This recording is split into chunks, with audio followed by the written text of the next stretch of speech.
Deep fly ball, center field, way back. Center fielder's going to the foul ball.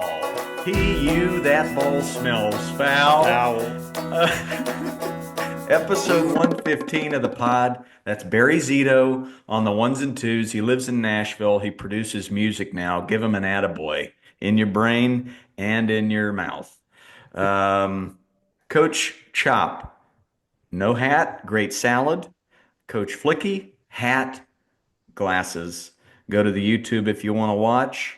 I'm at the home studio here in California, representing Michael Jordan, Albert Pujols, and the Chicago Cubs. Let's start in Arizona with Coach Chop. What'd you have for breakfast? I had three leftover pancakes from Titus's 11 mini pancakes order. So I had three, he had eight, if you're keeping track at home. Yeah, I've got a scorebook. I've noticed the garbage disposal here at the house. The girls sometimes eat like boll weevils, sometimes like little birds. So depending on where their appetite is, I'm the cleanup guy. So I know that. Coach Flick Money, Seattle, Washington. What'd you have for breakfast?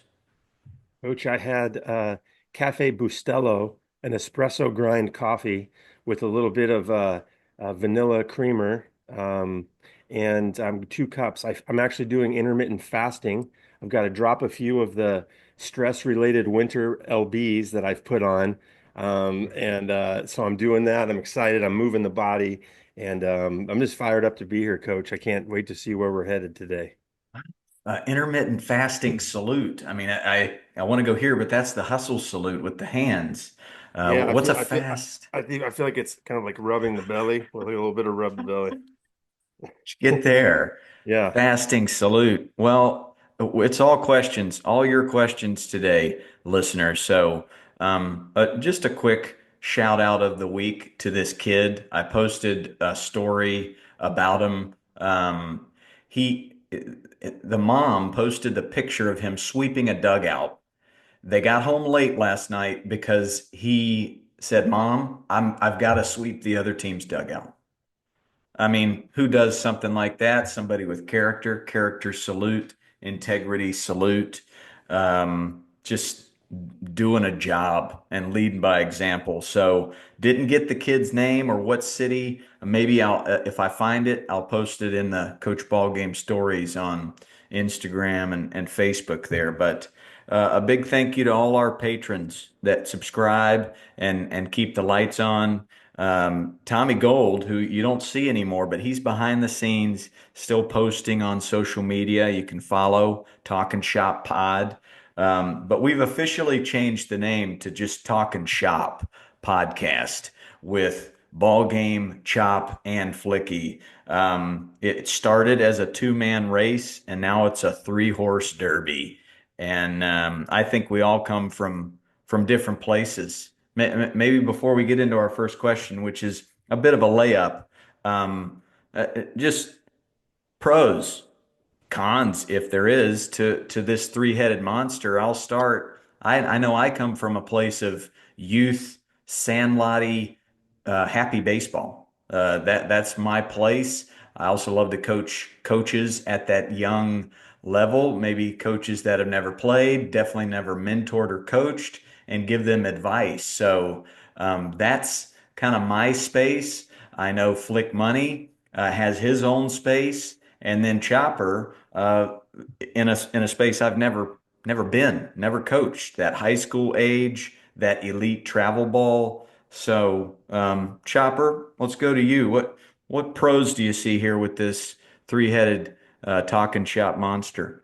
I just love all the angles. There's just a lot that we can cover. Any question that comes our way, we've got experience in the space. So it's different spaces. I think there's obviously those areas in the Venn diagram where they intersect. I think there's a lot of vast majority of it is intersecting, but then there's also some outliers that each of us can navigate and thrive in. So yeah, it's what makes it work. Flick Money, what do you got? Yeah, well, yeah, Chopper and I intersect having coached travel ball teams. having all three of us intersect to having played college baseball. I'm sure all three of us have played for the old school hard-nosed coaches before.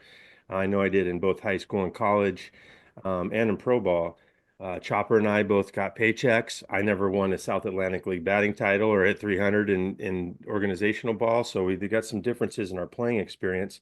But I'm unique in this space in that I was a foster kid, and I struggled, and I have struggled at different times with a view of myself. Took me a long time to realize I got a post-traumatic stress disorder diagnosis as an adult for stuff that happened when I was a kid. And so my current state of being as a coach is how do I support wellness, both for the adults involved, because wellness, you don't just focus on one. We're all connected. Our communities are connected, teams are connected through the families, the players, the coaches. So how do I support wellness? How do I support great coaching and this game that I love? And so I'm coming from kind of through the mental health and uh, I guess vantage point, coach. And to Chopper's point, man, it's like, my buddy AJ Hinch, name drop salute, who's managing the Detroit Tigers to the best record in the American League, double name drop salute. He's masterful with the bull usage of the bullpen. Who do you bring out at the right time to deface the right dude based on all that you're seeing? And there's a lot that goes into that. But I love that the three of us are our own bullpen, and we're able to face a lot of different batters, coach. So I'm so appreciative of the work you guys laid down foundationally so that I could come on and be a part of this, and just hoping to keep adding value, coach. My gosh, have you ever? What started with just a sunflower seed chewing contest, I think we've seen the emails, and those of you that listen week in, week out, share this podcast. Thank you. This is meant to help that coach that's just struggling, that's down and out. We still see messages of coaches coaching 7, 8, 9-year-old ball, and they're so flustered they want to just quit.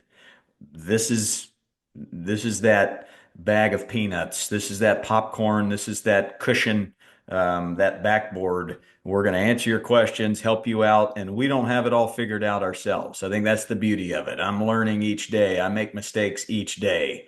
I think, man, could have went a different route with that kid in that scenario. Whoops. And we sharpen each other. That's what I love about this podcast too. Um, let's get right into it.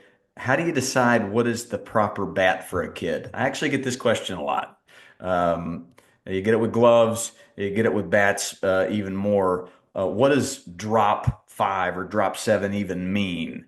This is obviously somebody who's just starting out, got a kid playing the game. So, Chopper, I know this. Drop means the difference between the length and the width, right? So if you got a 30-inch bat and it's a drop five, then what's the weight? 25 ounce. 25 ounce. So 30, 25. So I know that, but how are you going about finding the right bat size? Start with your youngest son and all the way up to your oldest. Well, I think that a really good gauge for parents, and a lot of guys have different ways to do, how they would the length, but like I like looking at, okay, have your kids swing some bats, and like you can tell, like, how's the bat speed? Is it comfortable? Ask for feedback from your son or daughter. And that's what I really like. I think Bo Chop, he's got a wood bat. That's a drop three, 3128. And then I think he swipes a drop eight in game, but he does all of his work with a drop three.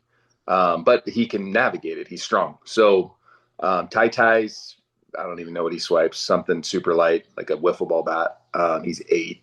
But really just look at the swing and get the feedback from the youngster is what I would say.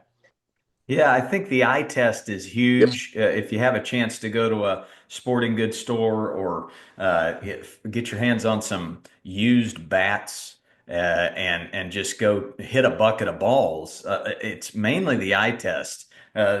Simply put, you want to be able to reach the outside pitch without leaning over, and you want that barrel to whip through the zone.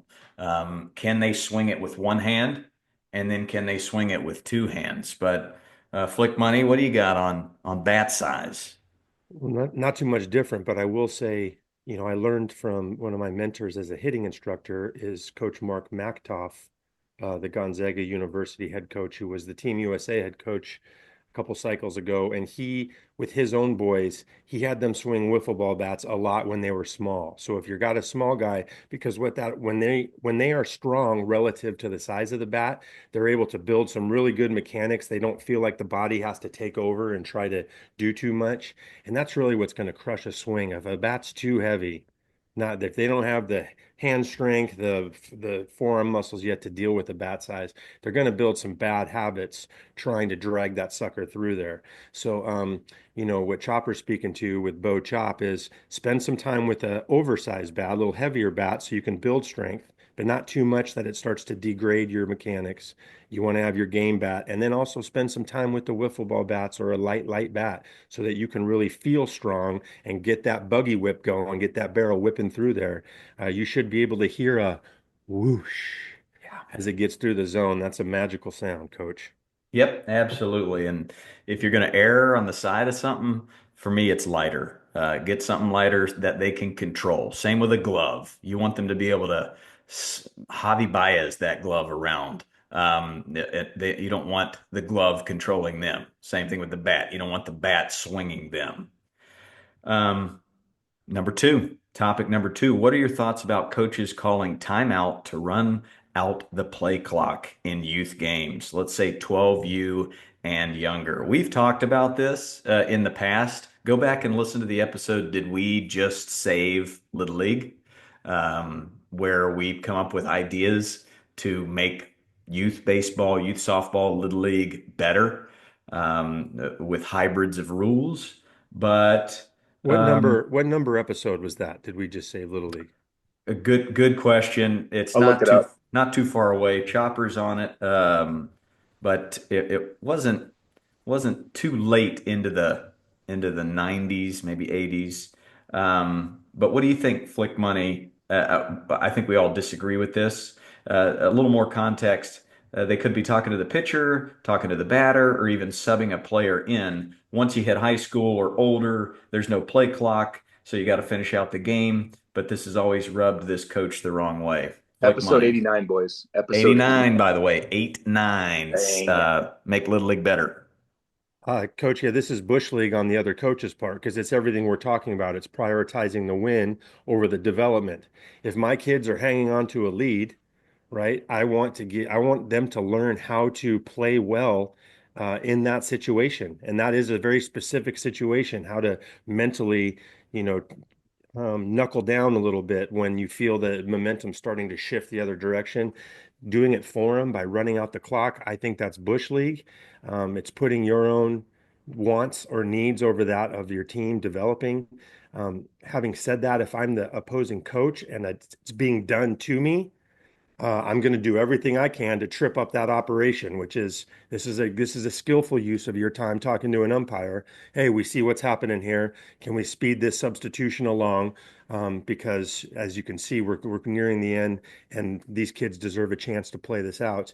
And just hope you can appeal to their humanity, even if they don't feel empowered to really to do much about it yet. So, Chopper, you've probably faced this more recently than I have. What do you got?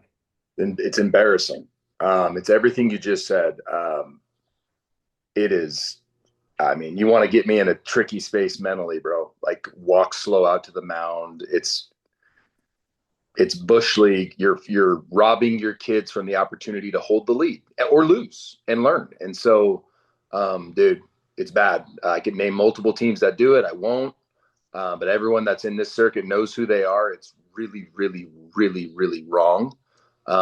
For all the reasons you just said. Completely agree. Drives me nuts. But yeah, you appeal to the umpire. I let the other coach know, as respectful as I can do it in that space where they've put me mentally. But I will let them know that I see what they're doing, and I'll let them know how wrong it is, and I'll appeal to the umpire. Yeah. I like what Flick Money said last week. Have a courageous conversation pre-game with coaches, and maybe this is just in every game. Like before the game starts, you go in. Hey, my name's ball game. You know, what's your name? I'm excited for today. And maybe that is on the list of, hey, let's make this about the kids and um, just try to approach our thoughts towards the kids' development as opposed to our personal ego. Uh, Yeah. I can't think of another reason why a grown man or woman would stall a game other than their personal ego and wanting to win a game on a scoreboard. But is that helping both teams? No, not at all. Is that helping the development of the hitters, of the fielders to Flick Money's point? So, yeah, I think we all know it's wrong. I think that the real conversation is how do we combat that type of coach? Uh, yeah. Anything else, boys, to button that I, one up? I think the one slightly less bush league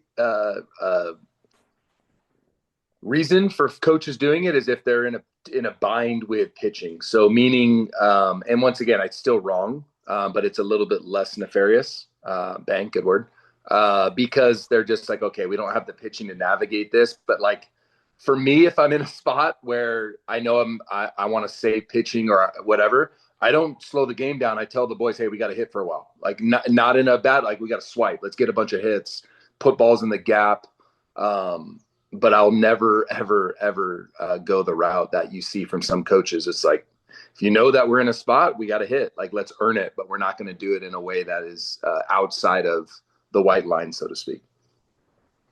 I was just going to, Chopper, that's a great point. And also important to remember in some cases, there's tournament games where you're also, the argument to this is about my kids is if we win this game, we get to play more. So they're going to get more opportunities to play in big situations. So I have to remember that through their eyes, they can make the argument, I am giving my kids a chance to play more. Um, but what I would say is, Coach, to your point about the courageous conversation, I've thought about this a little bit since we talked to Uke last week, to Kevin Euclid. The part of that pregame courageous conversation can be, look, knowing I can only control my controllables. So if I say to him, here's my name, excited to play my guys, and we are going to respect the game and we're going to respect you and your players. And if you see anything that doesn't feel respectful, please let me know one on one, man to man, because I want to make sure that that's how our operation is run. So you're laying a little bit of a leadership salute foundation. And then I would include in that. And if we get to the end of the game, I want you to know if you guys are making a run at us, if we happen to be up, we're going to play that out. I'm not going to try to drag it down and slow it down. I want to see what our guys can do in that situation, and I want your kids to have a chance. I hope you'll do the same if we're in the reverse situation. Obviously, I can't control that, but just putting it out there in a healthy way of like, hey, here's how we're showing up to the yard, and please let me know if you don't experience us that way. I think that could be potentially helpful. Maybe falls on deaf ears. I don't know. We'll have to see. Makes me think of the Duke basketball team, and I think a big reason why they got beat when everybody thought they were going to win it all is they didn't play a lot of close games. The perks of getting every inch and every ounce of a game and allowing those kids to come up into the batter's box in a tie game, feel those feelings, experience that. That's huge for them. And I mean, if you're all about winning games, I think it's going to help down the road in the playoffs and championship games. They've felt that. So the more experiences you can give them in those high leverage moments, the better. So, good question and good answers, boys. Quick pause. Flick Money, you talked earlier about taking on some one-on-one sessions. I know you both have coaches and parents that email you and set up um, the sessions where these are obviously they pay for these private sessions, kind of like a therapist. But how do they get a hold of you, Flick, and then Chaparewski? Yeah, thanks, Coach. I've had some great ones this last week. It's sort of a coaching the coaches or coaching the parents one-on-one meeting. And I've definitely taken on, I'm getting a lot of questions around um, social emotional needs of individual players or a team if there's complicated dynamics. Kids with different learning needs, complex family or league dynamics, how to navigate through parent relationships for coaches, or how to navigate if you got a kid who plays and but is might have a learning disability, might have ADHD, might have some challenges. I'm getting a lot of that stuff. And so the way to contact me, coach, is just to email me. I'm just Sean, Sean Flicky, Flikke at gmail.com, and I'll point you to how we can set up a meeting and do all that. So thank you for the platform, coach. Boom. I'll put that in the comment section of the podcast as well. Chopperooski, how do they get a hold of you? Yeah, baseball at chadchop.com, baseball at chadchop.com, and focused on culture.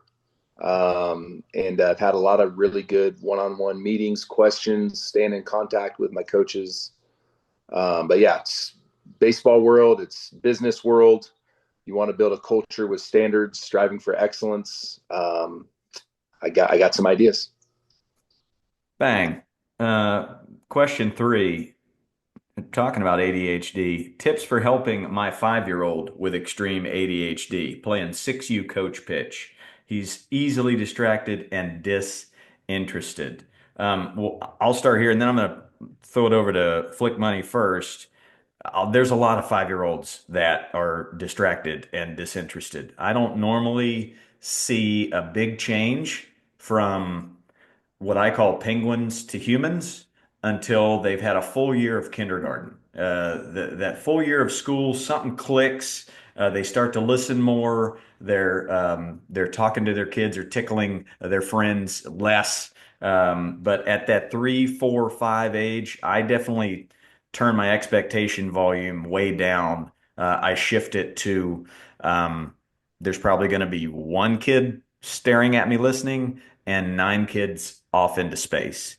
That shifts a lot once they hit 6 years old, and then it shifts again when you get to 8, 9 years old. So, um, Flick Money, the floor is yours. I know you just had a private session with somebody on this exact topic.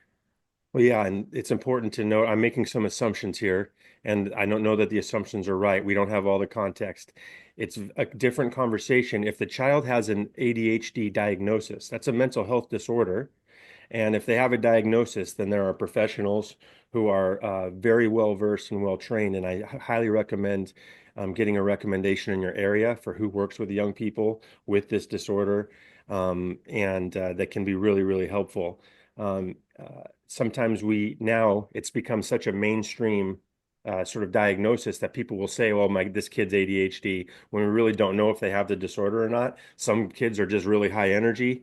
Some kids might be bored out of their mind at the way you're running a practice, and it looks ADHD. So I don't know what door we're coming through here. So I just want to own that. To Coach's point, 5-year-olds tend to be pretty like those dogs in the movie Up, squirrel, and they're just kind of that's very much the vibe. Having said all of that, we need to remember that a lot of spaces that these types of kids will be in, the whole vibe is you're not really wanted here. Like whatever you are is either too much of something or not enough of something else, and they get that literally everywhere they go. In the classroom, trying to sit still in church, Sunday school, at their friends' houses. It's just like everywhere is just like wow, they can feel it. We're intuitive feeling creatures. We can feel when there's not really a space for us or how we are naturally. So I would just say the number one thing to do is to lean toward that young person with your energy. Lean toward them with love, lean toward them with compassion, lean toward them with you are a beautiful, perfect, you're perfect the way you are. There's nothing you need to be differently than who you are to be welcome here. And from there, that energy, now we can work forward on some of what we might be called behavior modification. But there's not going to be any meaningful learning without a connection there. They're not going to learn a single thing from you until they feel loved and connected with by you. And so that's, to ball games, a constant, mantra, lean towards them, find out what they love to do. What are they about? What are they interested in? What kind of things do capture their attention? One thing we need to remember is if it's an actual ADHD diagnosis, they have a superpower that the rest of us do not have, which is it looks like squirrel a lot of the time, but they have the ability to hyper focus and take up a lot of information in a very short time, almost at like a savant level, if they're interested and engaged in something. So that's why you want to build this relationship and find out what is the connection point at which they can take up a lot of what you're trying to teach in a short span. That could be maybe it's because you find a way to teach it kinesthetically, meaning with movement, as opposed to just talking. Because sometimes just verbal may not be the way that they learn. They might need visual, they might need kinesthetic, they probably need a combination of all three. The other thing I like to do with those players is when I'm having a team meeting or I'm trying to teach something, I let's say I start in one place and they're circled around me and this kid's in the back of the circle, I will, as the meeting goes, I'll edge more and more towards them. So everyone's attention just kind of turns as I'm moving, and I might put a hand on their shoulder. I might get an arm around them while they're just squirreling out without any, not shaming them, not publicly telling them they need to be, just I want them to feel my care and to feel that they're welcome there. And sometimes just that level of connection can start to settle the body down a little bit, lets them know I see them, that they're still welcome with us.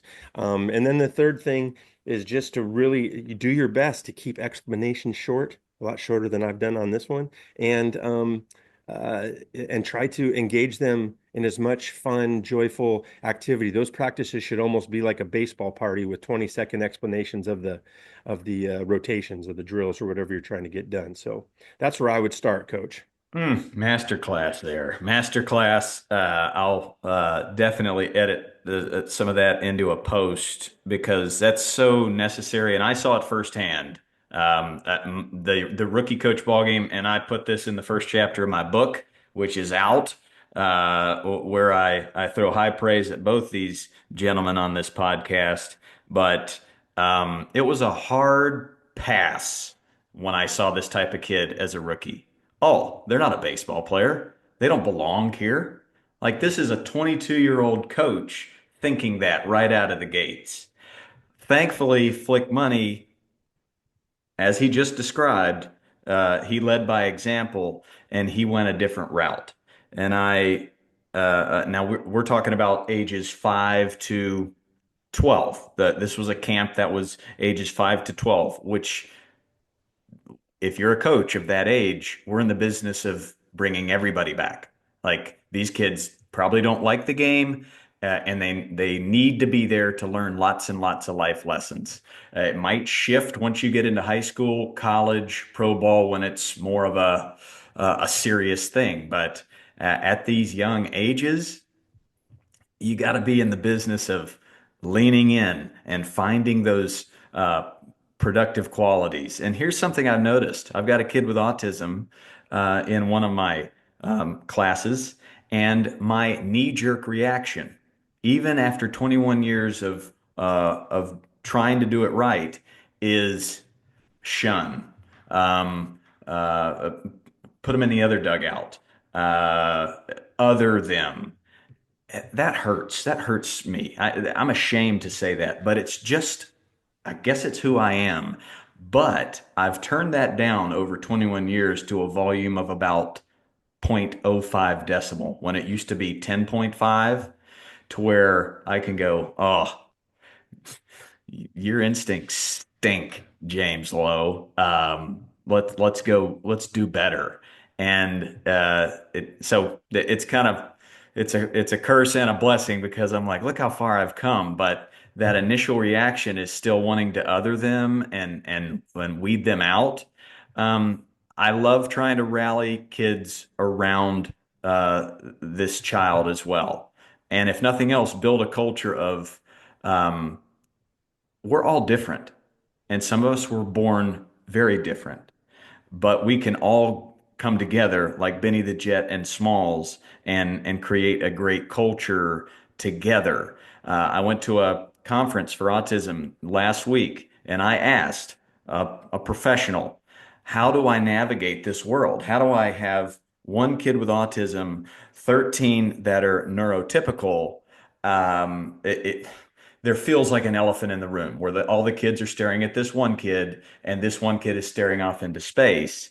Am I supposed to say something? So, Flick Money, maybe I'll throw it back to you on that. The advice I got was, well, it depends on the person, depends on the kid. Some kids want to be rallied around. Some kids don't. Some kids really respond negatively to kids getting near them or a group of kids. So you've got to get to know the kid, which I mean that's this podcast 101. Get to know each child individually. So, Flick Money, how do I navigate that situation? Should I educate the other 13 on this neurodivergence? How do I go? Well, I love that you're educating yourself on it. First of all, that's you're already one step ahead, and I totally agree with whoever responded to you, Coach. It is a case by case. What we need to assume with all of these children that we're talking about is assume competence. There's a competent human in there.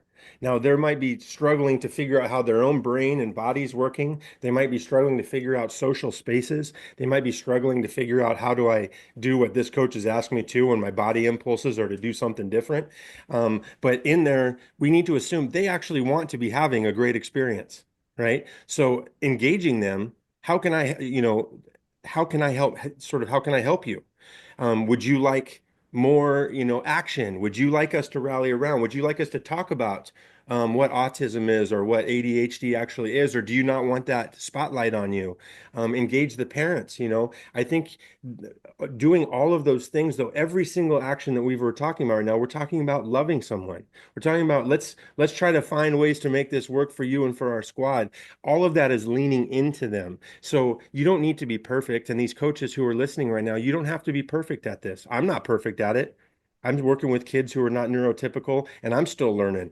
But the trick is, I think, is just it's that lean forward yes to them as a person and as a competent human who wants to have a great experience. If I lean into that, we'll get through the awkward, uncomfortable conversations and the missteps together. But if they can feel sort of the push away energy and the other kids respond to that push away energy, then it just makes for a really difficult time for everyone. So I just love that you're learning and leaning in, Coach. Well, trying, man, trying to be like you. Chopper, the elite space, the high school space. You're not seeing this specific situation there, but is there something that we can compare it to in that space that you're having to like we've talked about, go one on one, case by case scenarios? Well, I'll touch a tiny bit on just the young coaching kids, youngsters. I would say explore with them. So I've had some kids in camps and even lessons with a pair of brothers that come to mind. And we even added it into his nickname. If there was ever an ant, no matter what we were doing, that took priority, and he had to smash that ant. And so obviously he became the exterminator. But then become fun that we would join him. Like, oh, there's an ant. And like we just like his passion became our passion. And I think that's kind of what we need to focus on as coaches when we're coaching youth, like 5, 6, 7, 8, 9, and that squirrel mentality of like, dude, like, it's okay to take a minute and follow them, looking, chasing ants and butterflies and all that good stuff. Um, in the elite space, I mean, a good example would be Trevor Bauer. I mean, I feel like that's a perfect example of just a dude who kind of beat it to his own drum, highly successful, very brilliant. I think that's showing even more now. He's a savant of pitching. He's a savant of how the body works, and he's showing that. And so it's tricky to navigate more than one on an elite team. Like the Dodgers could manage one. Um, you need a lot of support. You need a lot of kind of space for them to kind of do their own thing. But yeah, it's definitely challenging when the goal changes from a love of play to okay, we have a common goal that we're trying to work towards, whether it be a championship or getting all 15 or 16 athletes to maybe the next level of baseball. It changes a little bit. So I don't have a ton of answers on how to handle it other than give them their space and try to make them feel as welcome as you can. Um, this is a good I think this is a good sidebar to hit. When does it change from love of play to common goal winning championships? I'm sure a lot of our listeners look at a 12U travel ball tournament and go, well, this is a shift. This should be a shift. Or some people probably, for me, I don't think it should be really prioritized or a number one until pro ball. And I'm probably in the minority there, but yeah, as I always say, the win doesn't matter till you're on TV. They're not on TV in high school. Game Changer doesn't count. They're not on TV in college all that much. Flick Money, let's go to you on that question. I get it a lot. We just don't have it on this thread.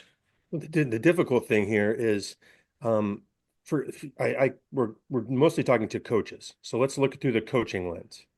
For a coaching lens, you could say it really matters when their job, their well-being, how they support their family depends on it. That's when they really need you to be honed in on a common goal. But the problem with that metric is, as we now know, these travel organizations, travel ball, has filtered down so far into the younger ages where coaches are actually making money and getting paid that they can make the argument it's important for my 5 and 6 year olds to go out and win this tournament, right? Because that's going to, if the more tournaments they win, the better tournaments we get invited to, the better kids I'm able to recruit, and the more my livelihood is secured. So for me, that's a problematic metric. So I would say the transition should be made. I'm just going to roughly say high school. You know, I know that you can make. I was 12 and 13. It was really important to me that I won at that time. So maybe there's kind of a transitional time there, which is where Euclid is coaching. He and Chopper had some great talks about the field slightly getting larger. There's sort of a transitional time. So I think I would consider that the transitional space where you're introducing some of that stuff. But by 14, by freshman year in high school, right? It's common goal, pulling on a rope. We're here together. And up to that point, I'm going to look at it developmentally, with the wins being a natural byproduct of a great process, not necessarily the focus. I love that. I love that word byproduct. I think it's a hyphenated one word guy. Might maybe two, but I didn't go to Stanford, went to Brown, and I skipped that day. Um, Chopper, well, what do you got? I completely agree with Flick, but with it not being obviously the focus. So, like, I just had a meeting yesterday with some folks talking about kind of what our goals are with our club, and this is 9 year olds. So this is 9 year old to 14 year olds, but it is preparing them for that space, high school. So we talk about no one's on TV, but like there's NIL deals, right? So like you may not be on you'll be on TV in college, but like not in the big leagues, but you can there's kids making 3, 4, $500,000 a year because they're playing college baseball. So the landscape has changed. But if you're as a coach, it's to win at all costs.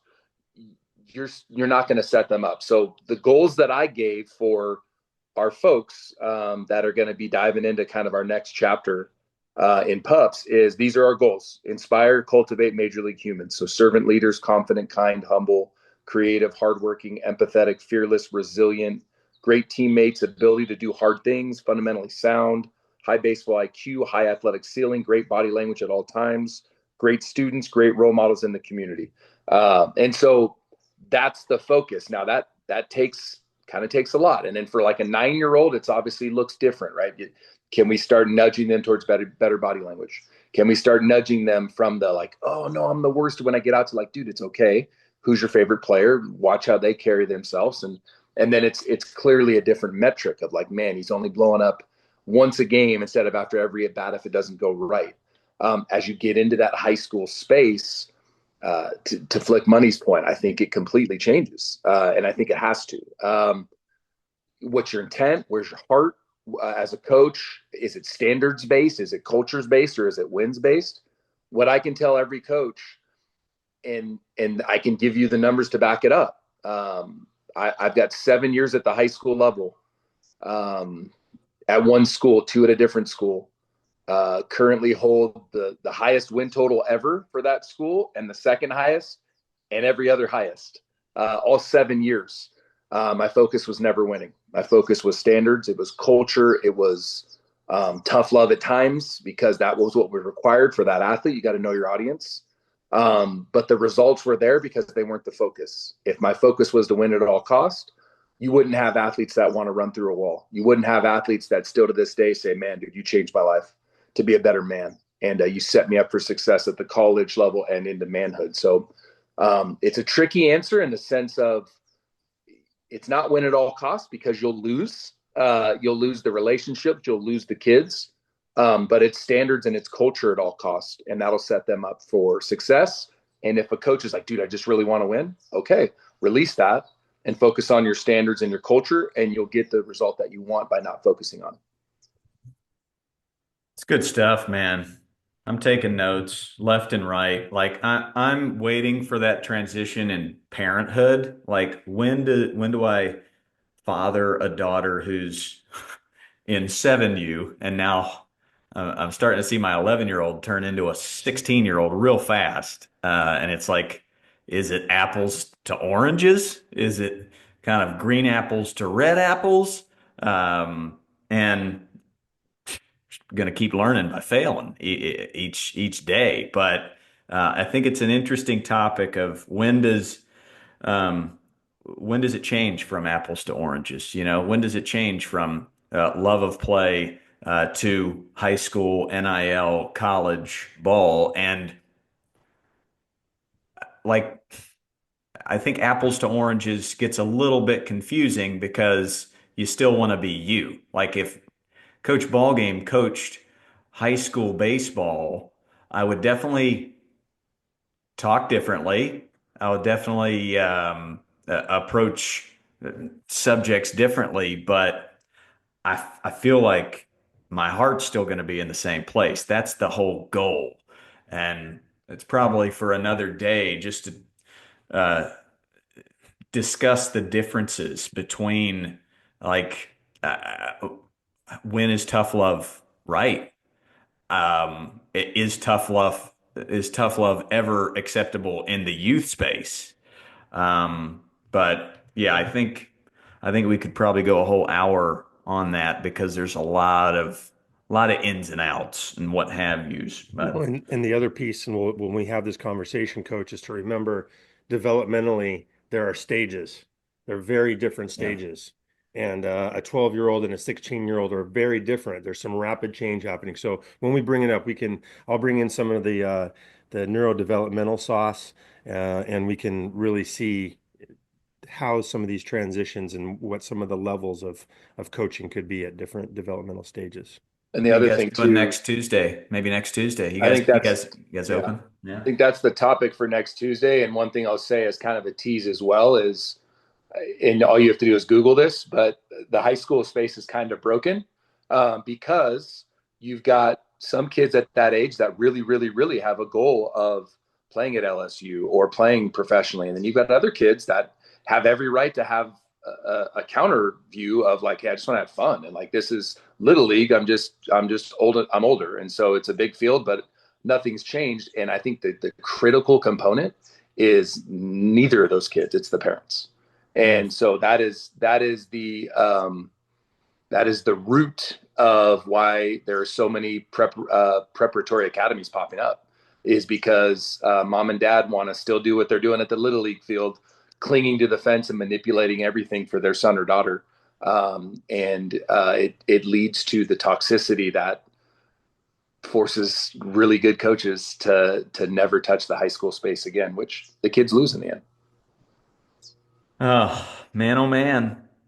Sometimes I think, are we changing anything? And then I get a good slap in the face by 7 emails that say, yes, yes, yes, we are. We are changing lives. I just think the toxicity is gonna keep coming in, maybe just 1 less % per year. That can be our goal, win small to win big. Um, let's hit one more, and thank you again for bringing in these questions. We'll be rocking through these, every Tuesday. But hello, Coach. I know it's an impossible ask, um, but I was a 90s athlete with coaches instilling fear. So I'm an athlete in the 1990s where that I guess you could call it old school. The intimidation and fear is how you taught lessons. I started my coaching career with residual of that, and then I saw your page. I love it. I don't want to be the bad guy. I coach a combined 7 and 8 softball squad with so much potential. How do I coach drive, motivation, and the hustle without being the bad guy? What can I do to get the most from them? I'm at a loss. We talked about this at the top of the episode. Like a lot of coaches are at a loss, and this is kind of a $1 million question here. Flick Money. Well, let's start with you. And again, this is 7, 8 year olds. Yeah, so uh, empathy for the coach. I also was a early 90s player, and definitely played for, I would say, starting in about eighth grade. Definitely my high school coach, my college coach, their primary motivational tool was fear. And specifically, it was fear of being punished. And the punishments usually involve some kind of endurance, physical endurance activity that would, designed to wear you out or break you down in some way, ostensibly so that you wouldn't do the thing that they were upset about the next time. Um, is fear a motivational tool? Yes, it is. Is it the only motivational tool in our belt as coaches? Obviously not. And when is it the right tool to go to? Um, I would say at the 7 and 8 year old level, never. Uh, I, I dare to say I always and nevers are problematic, but I would say almost never. And the reason I say that is because at that time, um, uh, we really are trying to foster, the goal is to foster connection between you and players, and fear as a tactic, especially when you're a dude, a grown man, and you're dealing with children who see you in a way that you probably don't even remember the way that you used to look at adults at that stage of your life. But adult men who are around you, they look up to you in ways that you can't even imagine. And so if you go to fear as your primary tool, and I believe me, empathy, I understand the desire. It comes up in me with my own kids, and my kids are 2.5 and 5. So I understand I understand that physical impulse. But for me, if I go to that, it means that why would I go to fear? That's when Big Sean wants to come out and try to make someone else feel smaller so that I can, through intimidation, get you to do what I want. But it means I actually don't feel, I feel disempowered in a way. If I feel safe and confident in my coaching and empowered, then I can use creativity. I can figure out how do I make this connection, because these two players are each different people, by the way. They're not one person. They're different people and they have a totally different set of needs. So it's going to be connection based, and that's going to require creative thinking. Maybe one of them, it's a learning style thing and they're not getting what's happening. And so out of anxiety for not understanding, they're acting crazy. Or maybe for another one, it's that they get browbeat or yelled out at home so much that as soon as they hear a coach's voice go on for too, they check out. I'm giving those as examples to say you need to look at the child holistically all the way through. They're a complex story of neurochemistry, history, ways that they're coming, what they're bringing to this field. And so be creative, lean towards them, try not to push them away, and let's see if we can solve this riddle independently of what's going to make a connection for you. Once you have the connection, the motivation and stuff flows quite naturally. But we want them to know that they're welcome in the space, that you as an adult care for them and their well-being, and and that all of them is welcome, even the parts of them that are a little too squirrely or too crazy or not listening. That's a part of who they are. And so I think that's a really important energy at this level, Coach. I love that. And before I throw it to Chopper, I encourage you to be who you are. I who Coach Ballgame is I mean, 99% just happy. That's just who James Lowe is. And I praise loudly and I see the best in everything and everybody. And I mean, they called me Smiley when I was a kid. That's just who I am. So when I try to be sad, I'm oozing out 78% more joy than most people. That's just who I am. So play the opposite. When I need something, when I need to challenge a kid, that's when I whisper. I mean, that's when I get quiet, and I feel like I get a lot from kids when it's silent, when I'm quiet, and that's just true to me. That's how I talk. That's how that's when I need to get a point across to the daughters. That's just where I go. If I have to have an awkward conversation with my brothers or my dad because I need to challenge them, I get pretty vulnerable and almost kind of shaky. But it can be impactful. I know that. So um, if that's you, coach, if you're that kind of praise loudly, constructively criticize quietly person, then lean into that because kids, whew, kids get some chills sometimes when you play that opposite. So Chopper, he's at a loss, 7 and 8, wants to get more drive without being the '90s fear guy. Yeah, I just think you change the definition of a successful season, especially with youngsters. Like, okay, can these gals, because it's softball, right? Yep. Can they play good catch by the end of the year? Can they field a ground ball the right way? Can they gain ground? Can they be a great teammate, whether it's going their way or not? And I mean, those little guys. I mean, it's herding cattle. The boys and girls at that age. Can we get through a season without anyone getting hit with a bat? Like, I mean, that's those are all huge wins. Can they look back on this year like, man, that was so fun. We got candy every single practice or every game, or coach handed out bubble gum or baseball cards or ribbons for our hair, whatever the case may be. Can you make it memorable? I don't think we should ever lose sight as coaches that we're in the memory making business. And so that should be our focus. And then the sidebar is like, okay, well, and then after we made memories, did we teach them the stuff we needed to teach when they're that age? I don't think that really ever goes away. As a high school coach, my focus was: can we make memories? Can we cook them food? Can we go to pizza? Can we give awards? Can we have candy at every game? Can we make it weird? We had cactus cooler in our dugout for a whole year because the boys wanted it, you know. And so we're in the memory making business. Don't forget that, and just change the definition. You won't remember or care, and neither will the girls if you win the 7-8U national championship of the universe. No one cares. Yeah, this age specifically, like my daughter is in 7U, and it needs to be 90% joy and 10% focus on drive and motivation and hustle. And that will shift as they get older and older. But yeah, I'm not having any real heart to hearts with 7 and 8 year olds. Like it teach joy. When need be, you can quietly say, "Hey, this is how we roll." But kids don't hear what you say. That age group watches what you do. So just lead by example and don't take this situation life or death.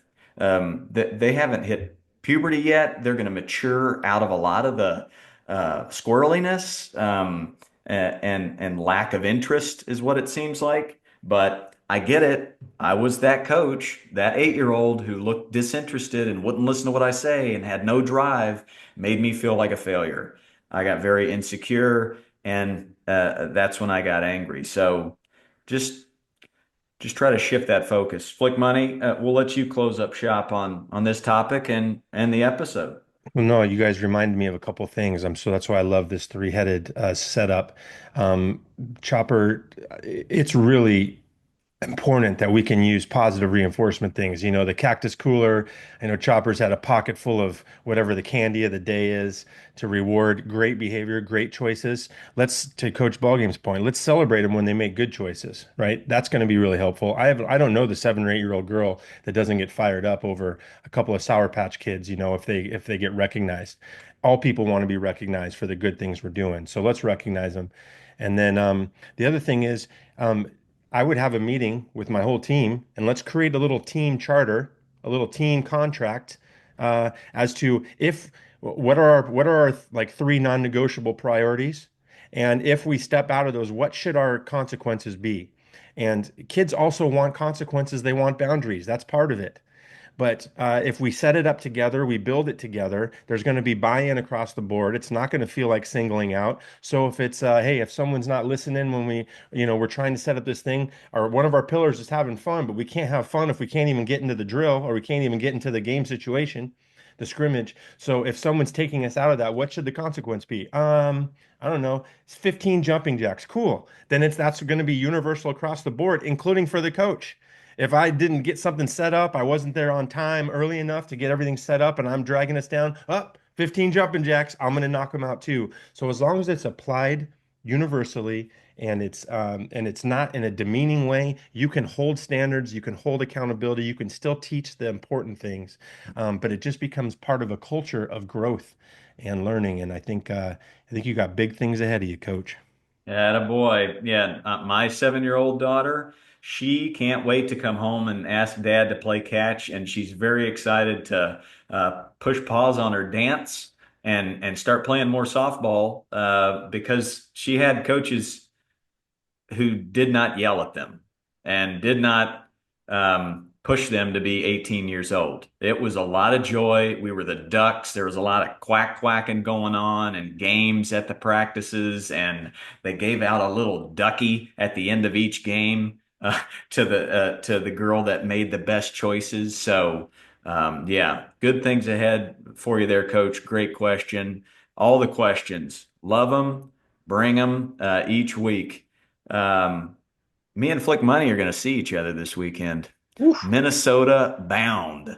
lucky duck. I know, Chopperoo, we're going to have to get you on board to some of these trips, but we're headed to the St. Paul area, sandlotting Friday and Saturday. Looks like beautiful weather ahead, and I haven't run a sandlot in a while, so I might need a code word. I might be a little excited here, but Flick Money will find a guitar in the area for you to play some tunes, and we're going to get after it, brother.